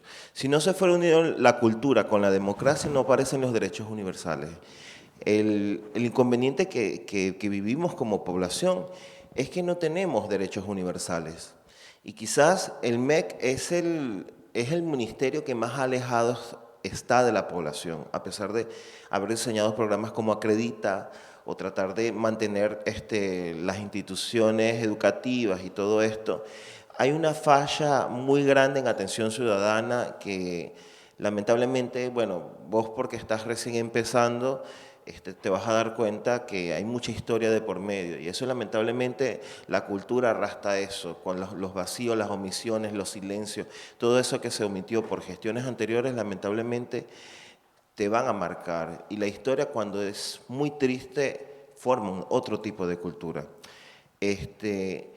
Yo te entiendo y la diferencia es que nosotros queremos formar parte de ese motor de cambio, porque exactamente eso es NITEP, el logo de NITEP es un árbol, nosotros buscamos los problemas de raíces porque entendemos la multidimensionalidad del problema, y bueno, estas instancias, como dice la vecina, compañera, no sé cómo llamarla, son muy ciertas. Tiene que haber un acercamiento, deben haber mesas de diálogo.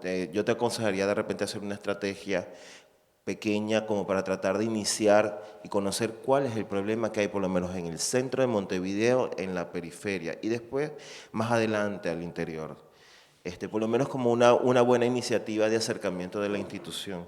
Yo lo que quería era compartir algo porque fui a una instancia el 7 de octubre que se llama De Sangra del Hospital de Clínicas y me había leído la obra de Florencio Sánchez de los derechos de la salud. Y entonces, claro, había elaborado un poema como para decir, bueno, vamos a hacer algo totalmente diferente, lo voy a leer y bueno, si me quieres responder, muy bien. Y exactamente, como estamos hablando de lo mismo, de derechos universales, creo que vale al tema. Un canto al reconocimiento. Donde la calle es sombra y el silencio es voz, el pacto de Sánchez se renueva entre los dos. La verdad oculta en el diagnóstico de ayer es hoy la miseria que el cemento ve nacer.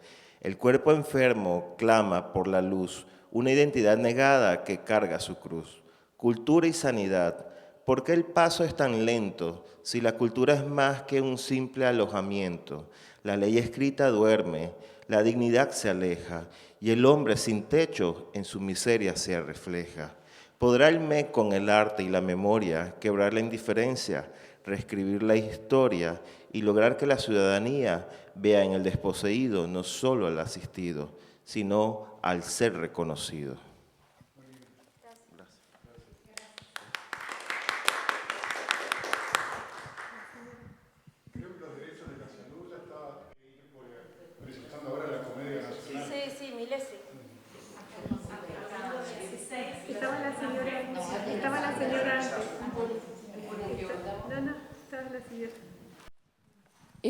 Hola, gracias. Yo quería volver un minutito al tema de necesidades culturales. Hubo un teórico chileno-alemán, Manfred Max Neff, que yo en mi etapa sueca lo editamos. Manfred ganó el Premio Nobel Alternativo por su trabajo sobre las necesidades. Y él decía que había que redefinir las necesidades, que la cultura era una necesidad, que no era la casa, que no era la libertad, que no era el techo, que la cultura era la necesidad básica. Sin esa redefinición de necesidades, la cultura va a seguir siendo una cosa de segundo rango y no vamos a poder trabajar con ella. Yo regresé al país después de 32 años suecos, así que toda mi formación es sueca, pero Suecia, que es uno de los países en donde la cultura y la democracia y la biblioteca tienen un rol tan importante. Por ejemplo, la biblioteca es el living de la democracia en Suecia. En cada barrio hay una biblioteca y las bibliotecas son centros verdaderamente de democracia, son ateneos de discusión. Así que yo le propongo a Maru, digo, como le propuse hace años también a Hugo y a todos los amigos que trabajan en cultura, fomentemos las bibliotecas. Justamente porque es el lugar en donde se ejerce la democracia. Sin bibliotecas abiertas en horarios de todo el día, no hay posibilidad de tener democracia funcionando. Gracias. Centros cívicos. Ay, Rocío, ¿querés hablar? No. Los centros Los MEC fueron una herramienta. Sí, de una descentralización descomunal. Se llegó a haber cerca de 150 emplazados en localidades de menos de 5.000 habitantes. Yo creo que pocas veces en la historia del Uruguay se llevó adelante una empresa de descentralización cultural tan radical en el mejor sentido del término, de ir a la raíz del asunto, ¿verdad? Lamentablemente se desmantelaron. Es verdad que también en nuestro tercer gobierno nosotros tuvimos dificultades que empezaron a dibujar una cierta agonía de centros MEC. Roberto Elizalde, que creo que ahora se fue, escribió un muy buen artículo en la diaria, donde escribió este gobierno, lo que hizo, hablando del gobierno anterior, del Partido Nacional, este gobierno lo que hizo fue firmar el certificado de defunción. Roberto es muy cuidadoso, es muy discreto en las palabras, pero esa expresión estaba diciendo algo autocrítico respecto a nosotros, ¿tá? Porque uno firma el certificado de defunción cuando ya algo estaba muerto. Yo tengo algo. ¿Puedo decir? Sobre el señor, ¿puedo decir de las bibliotecas? Sí. Los dos. Sí, los dos pusieron ese énfasis en el tema de los funcionarios y los horarios, y yo comparto el modo en que se hizo el planteo. Yo también soy muy respetuoso de los derechos de los trabajadores, de los sindicatos, de sus conquistas. Es mi historia, ¿verdad? Es indisociable de eso. Pero también creo que a veces se han distorsionado y se han exacerbado malamente algunas de esas cosas, olvidando algunos principios que son rectores y fundacionales. Por ejemplo, en la Constitución de la República dice algo que debiera ser un principio sagrado y que, sin embargo, obviamente los sindicatos a veces se hacen los desentendidos y los gobernantes también nos hacemos los desentendidos para no generarnos incordios y dolores de cabeza. Pero la Constitución dice, el funcionario existe para la función y no la función para el funcionario. Y eso es un mantra que hay que tener presente como quien ora el Padre Nuestro en el catolicismo. El funcionario existe para la función y no la función para el funcionario, ¿verdad? Y eso resolvería mucho si efectivamente lo aplicara. Que los museos... Ahora Maru, yo estoy desactualizado, la que está actualizada es Maru. En mi época los museos de la Ciudad Vieja cerraban todos los fines de semana. Entonces llegaban cruceros, muchos cruceros, con muchos turistas a Montevideo, paseaban por Ciudad Vieja y no podían visitar un museo en Ciudad Vieja. Entonces, ¿cuál es la marca Uruguay cultural para el mundo? Si cuando venían turistas no podían visitar museos en la Ciudad Vieja, o sea, en la puerta del puerto. También quiero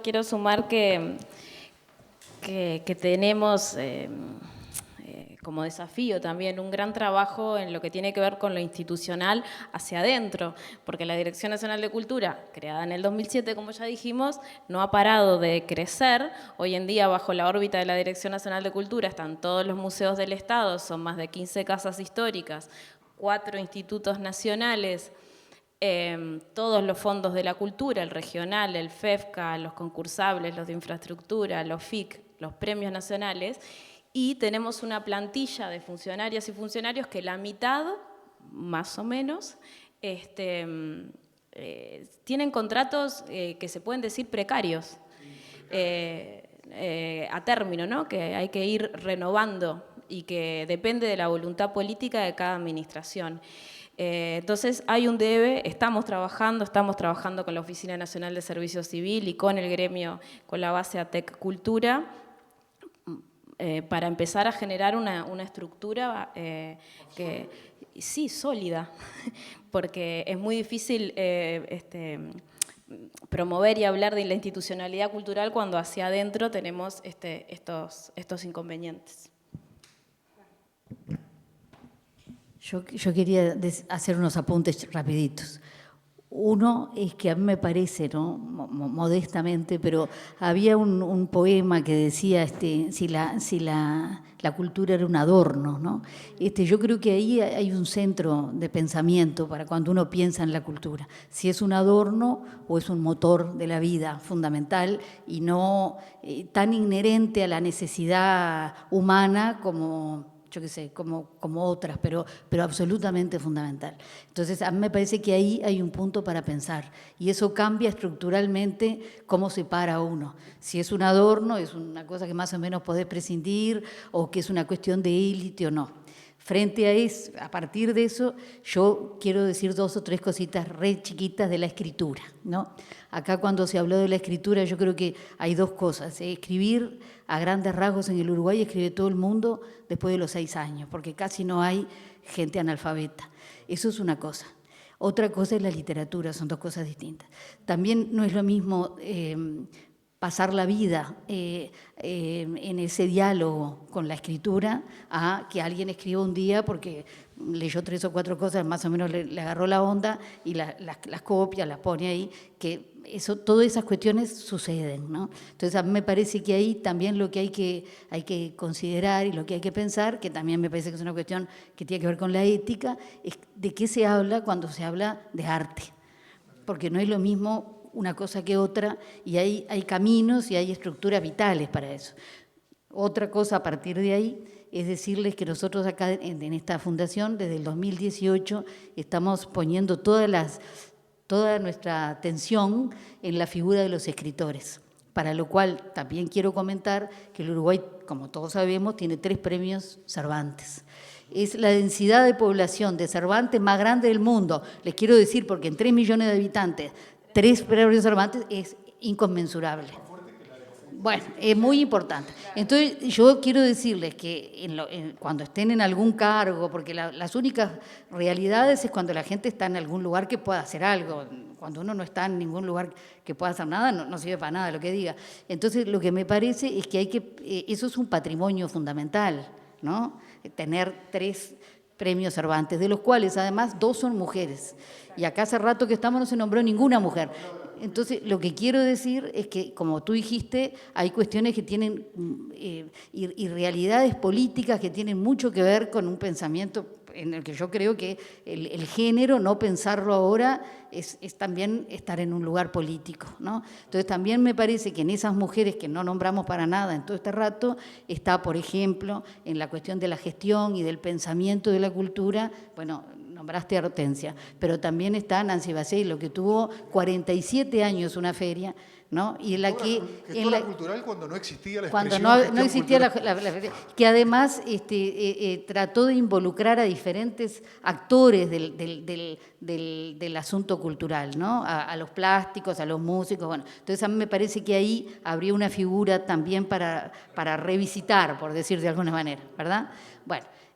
Comentarles que acá, en esta fundación, desde el año 2018, estamos tratando de visualizar a los escritores, porque también pensamos que hay una no sé, un desfasaje entre el arte y el espectáculo, ¿no? Que se está hablando tanto, pero bueno, ahí hay un tema. Y también ahí hay un tema para pensar todo esto, ¿no? ¿Qué es lo espectacular y qué es lo artístico? Y si queremos pensar en lo cultural a la interna de un país y a la interna de una historia y de una tradición, nosotros tenemos una gran literatura. Entonces, bueno, me parece a mí que es relativamente sencillo, me parece a mí, desde mí, que yo soy una persona que escribe.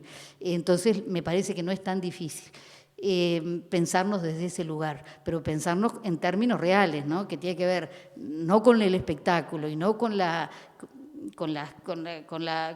el éxito, tiene que ver con la internalidad y la inmensa dificultad de lo que es, en el caso de la literatura, bueno, lo literario, ¿no? Y después, un comentario más y ya está, es decirles que, por ejemplo, cuando vos hablabas de cómo se consideran las horas, ¿no? Decirles que una vez le preguntaron a Marosa Di Giorgio, que es una escritora muy importante uruguaya, que si uno sale por ahí, la gente a veces se desbarranca la cabeza con Marosa Di Giorgio. Bueno, entonces, esa mujer una vez le preguntaron, ¿usted cuánto tiempo le lleva a escribir un poema? Y ella se rascó un poco la cabeza, miró para allá y dijo, y toda la vida que tuve hasta ahora. Entonces, a mí me parece que eso es una buena respuesta para pensar en términos de cuando uno le quiere dar un marco legal, sí, para cuantificar. Entonces, bueno, son marcos difíciles, porque claro, no tenés una entrada y una salida, pero bueno, ¿cómo se hace? Entonces, nosotros acá hicimos algunas aproximaciones, que digo yo, porque es un momento ideal para decírselos, porque trabajamos bastante, hicimos algunas posibilidades de aproximación que capaz sirven y que están... Bienvenidas. Es un trabajo que ya está hecho. Bueno. Hay oportunidades, ¿verdad? Yo he identificado en estos días que hay una oportunidad, por ejemplo, parecen cosas baladíes, ¿no? Y a veces tontas, pero la esposa del presidente de la República está vinculada a la danza. Y yo ya he podido apreciar en varias ocasiones que está muy cercana a los temas de la cultura, Y eso son oportunidades. Cuando yo digo marcar en un mapa con alfileres de colores cuáles son los interlocutores que podemos tener para acercarnos y que ayuden, bueno, ahí hay una y no poco importante. Le puede llenar la cabeza a Yamandú todos los días en la casa, ¿no? Pobre, sí, que dejarlo un poco tranquilo. Sobre tu intervención, sí, me gustaría algo. Lamentablemente, yo creo, no me gusta decir estas cosas, pero tengo que ser realista. Yo creo que para un 80-85% de los políticos uruguayos, el arte y la cultura son decorativos. No. Lo he percibido de esa forma 1000 veces. Y esto es transversal. No estoy hablando de algunos partidos en particular, estoy hablando de todos ellos. Y me gusta recordar en esto, así como usted recordó, Carolina, y usted... Carolina Ramón, perdón. Sí. Yo me presenté... Sí. Perfecto, sí, me parecía, pero no estaba seguro porque soy muy poco fisonomista. Pero recuerdo una anécdota de la emoción que sintió cuando se le acercó un ciudadano, y que eso es más importante que otras cosas, y ligándolo contigo, si es decorativo o si es algo esencial a la dignidad humana. Una anécdota de Gonzalo Carámbula, a quien ya hemos referenciado, cuando se inaugura el Teatro Florencio Sánchez en el Cerro, cerrado durante décadas, se inaugura durante la primera o segunda administración del Frente Amplio en la Intendencia de Montevideo, se le acerca un obrero del Cerro que estaba desocupado, que había ido a apreciar una obra de teatro, un espectáculo en la sala Florencio Sánchez, y se acerca a Gonzalo y le dice, director, solo le quiero decir una cosa. Hace mucho tiempo, tal vez muchos años, a donde no me sentía tratado con la dignidad de una persona. Y eso es tan conmovedor como lo que contó usted, ¿verdad? Y esto, la política o los políticos parecen no verlo, parecen no advertirlo. Y eso es lo que hay que hacer, hay que ayudarlos. Tenemos que movilizarnos y trabajar en esa dirección fuertemente. Te digo una cosa, digo, a mí me impresionó porque esa señora había pasado parte de su vida sin apreciar algo y decir, qué lindo. Claro, lo que pude lograr. Yo me siento, cuando veo una expresión de ese tipo, me siento recompensado en la difusión, porque, viste, como te digo, está la satisfacción cuando a ti te gusta, pero el reconocimiento de los otros y de este en especial es impresionante. Y una cosita, tú dijiste, yo voy a muchas exposiciones y cosas, políticos no veo casi nunca. Los notorios nunca están. En las artes visuales todavía menos. Sí. Por eso festejé mucho la presencia de Marta. Verdaderamente en las artes visuales es rarísimo. Bueno, realmente creo que fue una... ¿Sí? ¿Quieres decir algo? Sí, sí, claro. Que me congratulo que sea hoy, que es el cumpleaños de Cristina Peri Rossi.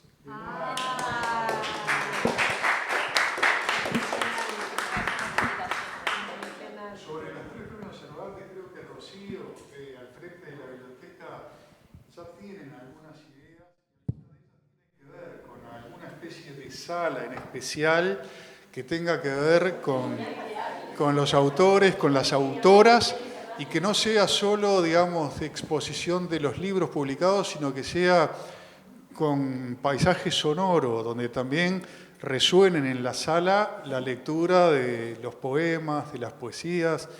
Es impresionante tener 3 premios Cervantes y que el Uruguay no haya hecho cosas fuertes para capitalizarlo. El Centro Cultural de España, sí, después que vos ya no estabas, llegó a realizar una especie de coloquio internacional sobre los estudios sobre Ida Vitale, vitalistas y vitalianos, digamos, ¿no?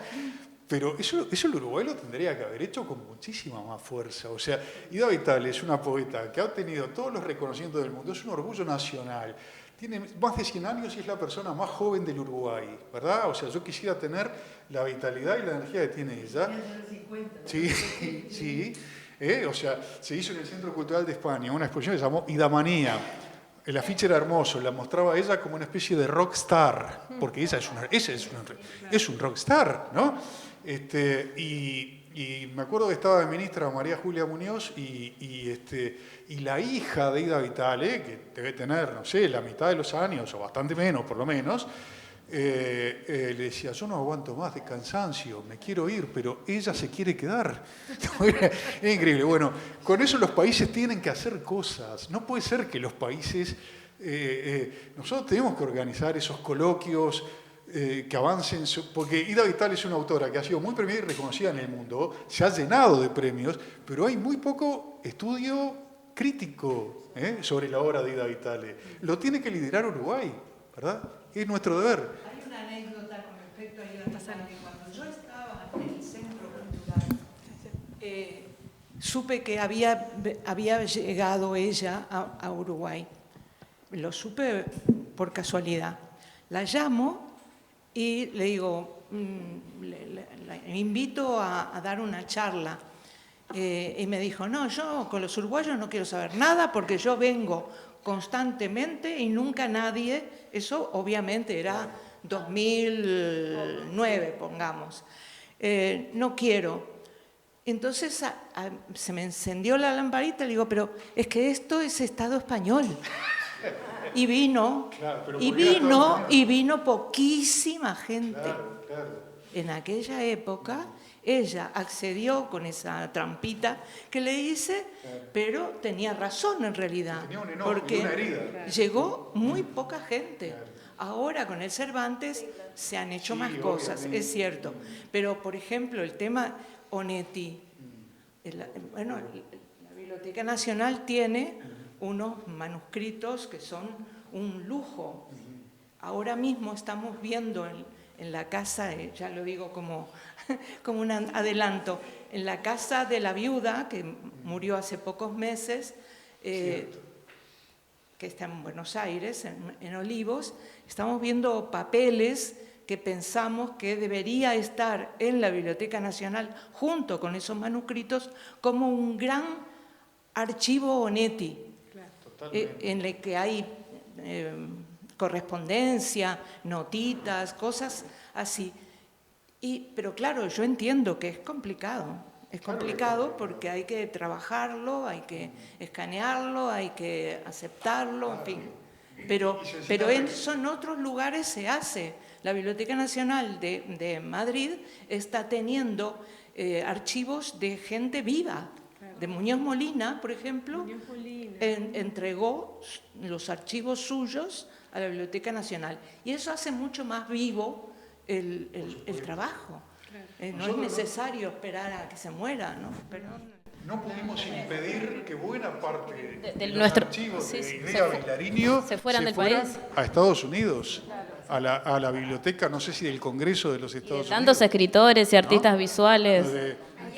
Ahí está, Ayel. Bueno, es imperdonable, realmente, digo, los países en esas cosas tienen que esforzarse y tampoco es que sean cifras siderales que puedan arruinar la economía de un país, es más bien como cierto descuido, cierto desamparo, cierta incapacidad de visualizar las cosas. No mueve la aguja en un presupuesto nacional.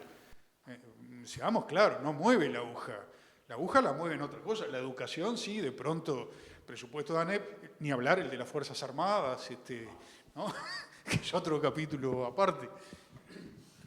Bien, yo me doy por aludida porque me he nombrado muchas veces.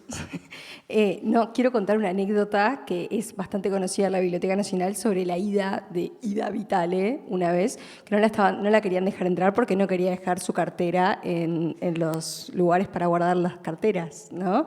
Entonces ella le tuvo que explicar que ella era Ida Vitale, ¿no? Y tuvo que venir otra persona a decirle a una persona, esta es mi casa, esta es la Biblioteca Nacional. Entonces es una anécdota espectacular que a mí de alguna manera da cuenta de lo expulsivo que a veces son ciertos espacios, ¿no? Que deberían ser todo lo contrario. A ver, yo estoy sobre muchas cosas. Primero agradecerles, a mí me honra mucho compartir el trabajo con Maru, realmente en esto de compartir con mujeres liderazgos, realmente es una gratitud enorme. Y una de las cosas que a mí me gustaría preguntarles, porque hoy estoy acá de público, por eso no hablo mucho más que esto, es realmente cómo creen ustedes que se tienen que encarar los desafíos pendientes en términos de acceso a la cultura a las poblaciones más vulneradas, ¿no? Porque muchas veces hablamos de llevar servicios a ciertos lugares, pero ¿cómo construimos eso de lo que habla Luis, de culturas en las bases, ¿no? A mí me interesan mucho las reflexiones que ustedes puedan ofrecernos al respecto de eso, así que son muy, muy, muy bienvenidas. Creo que algo fundamental es la articulación con los 3 niveles de gobierno, con todas las direcciones de los departamentos de cultura y los municipios. El conocimiento que tienen más allá del color político de cada gobernante de las localidades, de los departamentos, es fundamental. La DNC viene trabajando con la red de directores nacionales de cultura, venimos muy bien. Me pone muy feliz decirles que tenemos un grupo de WhatsApp, creo que es algo bastante ¿no? Estamos todos conectados y conectadas, buscando con las mismas intenciones, ¿no? Y conversando y planificando de cara al año que viene, ¿no? Porque las intendencias entraron bastante más avanzado del año, entonces, tenemos todavía mucho para andar, pero creo que eso es fundamental, la articulación con todos los niveles de gobierno de los departamentos, además de, por supuesto, ir, estar, escuchar, recorrer, ¿no? Pero sin esa articulación política es muy complejo. 100% de acuerdo con Maru. O sea, a veces nosotros, los montevideanos en particular, no somos conscientes de la significación que tienen los otros 2 niveles de gobierno en el interior del país. Pero despertémonos. O sea, cuando a una escuela en un pueblo del interior del país se le vuela el techo, eso depende de la ANEP, pero los ciudadanos no piden a la ANEP que le ponga el techo, se lo van a pedir a la intendencia o al alcalde de la localidad. Y se olvida, ni se les ocurre pedírselo a ANEP o al Ministerio de Educación y Cultura. Entonces, el gobierno de cercanías es el gobierno local. Esto es relativamente nuevo en Uruguay, el 3er nivel es relativamente nuevo, hay que seguirlo consolidando, pero es el gobierno de cercanía, ¿tá? Y hay que trabajar con prescindencia, como bien dijo Maru, del signo político. Tenemos que aprender todos a hacer eso, ¿no?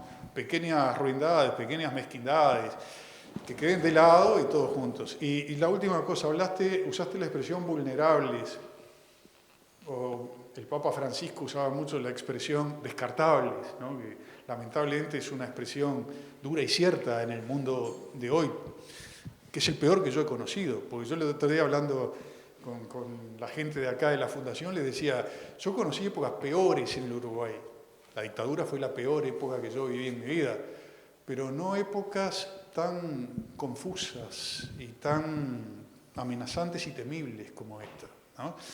Y esto de lo descartable es nuevo, la crueldad es nueva, la apología de la crueldad es nueva, la impunidad.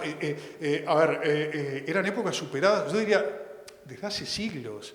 La columna de Trajano en Roma muestra cómo cuando Roma conquistaba pueblos, torturaban, degollaban y se exhibía como orgullo.